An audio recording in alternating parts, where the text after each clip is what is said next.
Ако стъпиш там, може да не се върнеш. В Родопите има поляна, за която хората казват, че е Самодивското игрище.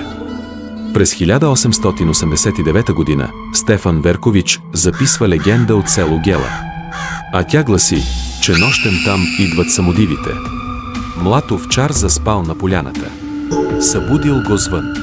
Пред очите му 9 красиви девойки в бели рокли играели хоро под луната, а стъпките им карали земята да трепти. Една изпуснала копринен пояс.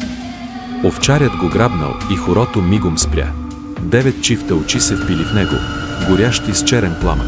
Неописуем прилив на страх облял младежа, докато бягал към селото. На сутринта тялото му горяло в треска. Гласът му пресекал, а устните му пресъхнали. Сякаш самата гора изсмуквала живота му. Старците казали: върни пояса, иначе ще умреш. Когато се върнал, самодивите пак били там. Смехът им бил остър като ножове. Той хвърлил пояса и в този миг болката изчезнала. Тази легенда е записана преди повече от век.